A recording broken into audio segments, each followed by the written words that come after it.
Welcome to another episode of Washington in Focus. I'm your host, Tim Clouser, with the Center Square's Washington State investigative reporter, TJ Martinell, here to talk about what the State Attorney General's office called no story after TJ uncovered a record showing that the state's new income tax was part of a plan to overturn nearly 100 years of Supreme Court precedent barring progressive income taxes in Washington state.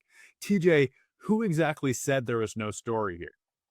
That was the deputy communications director for the attorney general's office. And it was what they, so my story came out on April 20th about the records that I got that had been, that it effectively shown that, not effectively, just explicitly showed that there was communications between the attorney general's office and lawmakers, including in particular, Senator Peterson, who was the prime sponsor of the income tax.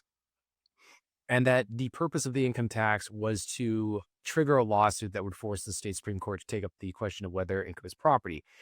It's been ruled or considered to be property since a amendment was added to the state constitution in the 1930s by the state Supreme Court. So there's been a string of rulings that have said income is property and therefore a progressive income tax is unconstitutional. If the state Supreme Court ruled in favor of this tax and said income is actually not property, then a progressive income tax would be legalized, which was the whole purpose of this bill.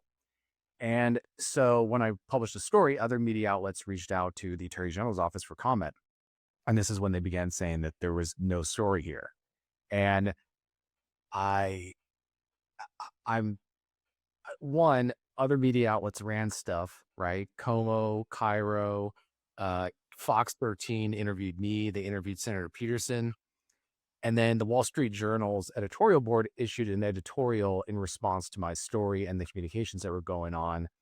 There's numerous, again, this got a lot of media traction, and I was interviewed by a bunch of different people on radio and on people's podcasts.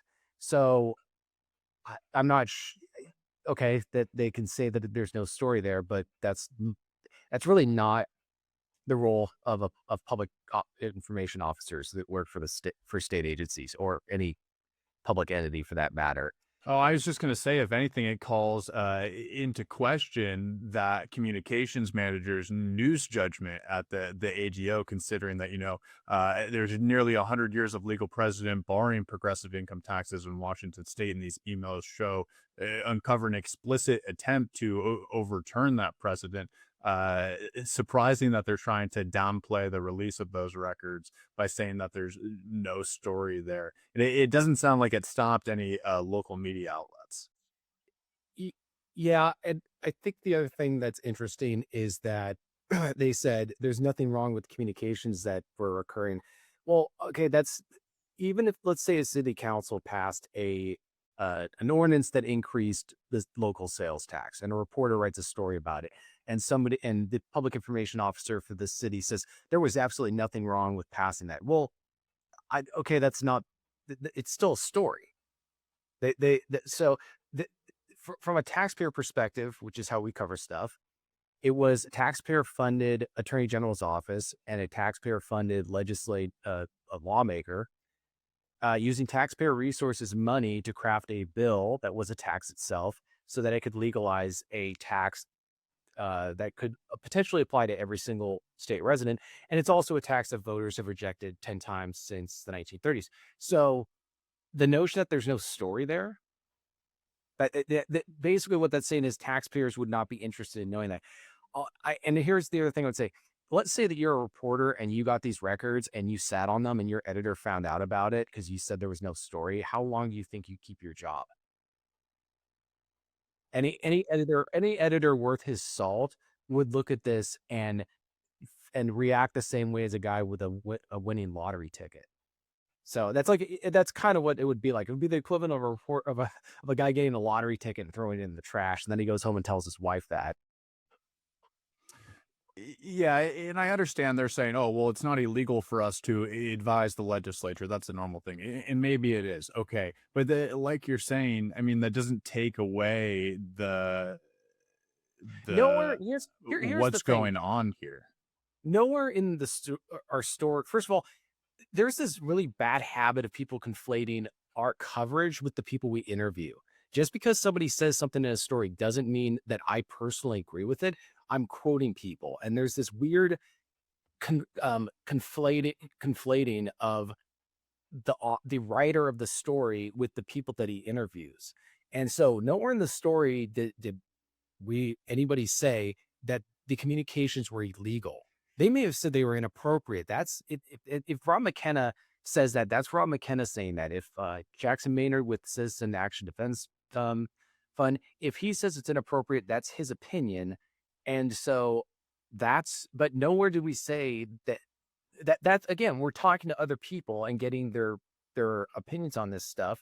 And even if there was nothing wrong with it, that taxpayers deserve to know that this is going on, that the purpose of this tax is to get a progressive income tax. Because even if it doesn't apply to them directly, even if I don't have to file, first of all, they call it a millionaire's tax. It's actually an income tax that where everyone but people who make over $1 million are exempt. But that exemption could be easily removed. So it's technically an income tax that without the exemption would apply to everybody.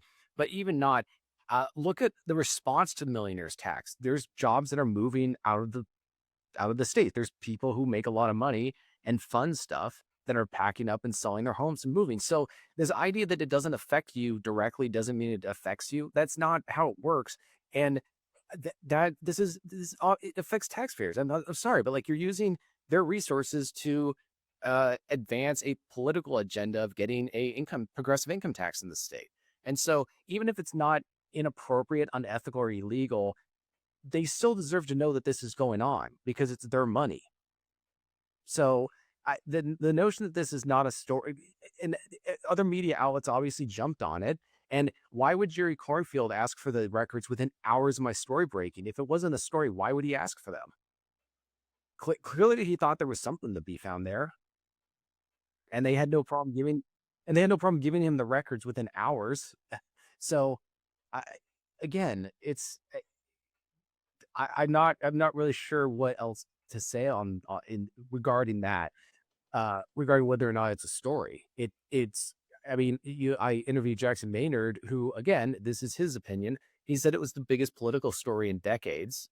I mean, it's complete. It's helped shape the narrative around this discussion around the initiative to repeal the income tax, because it's no longer about the tax itself. It's about the fact that if it's not repealed by the initiative, it's probably going to get in front of the state Supreme Court, and there's a good chance that a progressive income tax could be legalized. Yeah, and as they're trying to downplay the records that they released to you, showing the real intent behind this whole income tax. I mean, they're telling people there's no story here. They're sensationalizing something. At the same time, they never came back and asked for any corrections to the story, did they? Well, no, because we just literally quoted the documents, and they said that we're reading into stuff. We say we our headline literally says, exclusive, the millionaire's tax is meant to legalize a progressive income tax. That is I'm sorry. Go look at what Senator Peterson said. He is a lawyer, and as people can know, when you're discussing things with lawyers, sometimes getting them to give you a very direct, explicit statement is like trying to nail jello to the wall with a penny nail. Like, it's very difficult. And he's explicitly saying this, and yet we quote him and summarize or paraphrase what he said, and we're being told that that's not accurate. He wants to legalize a progressive income tax, and he wants to use this millionaire's tax as the means of doing so. That is the primary purpose of this bill, and the Attorney General's office helped him craft it so that it couldn't be struck down under any other legal precedent or legal argument.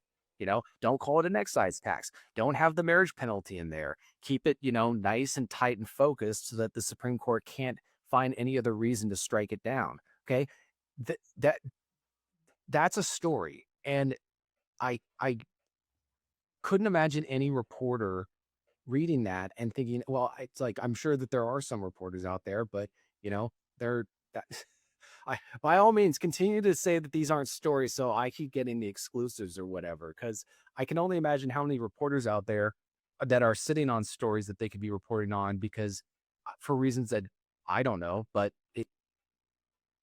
I, there's I'm not even sure what else to add other than the fact that it was a, you know I it didn't take me very long. It took me about, I don't know, 20 seconds after reading the records to realize that there was a massive story to be had there. Well, TJ, despite the Attorney General's office attempt to downplay the credibility of that story, or that there was a story at all to competing news outlets, I appreciate you getting those records, as I'm sure those competitor news outlets and our readers appreciate as well. And for anyone hoping to catch that coverage in any of TJ's stories, you can read them at thecentersquare.com. Otherwise, thank you for joining us for another episode of Washington in Focus.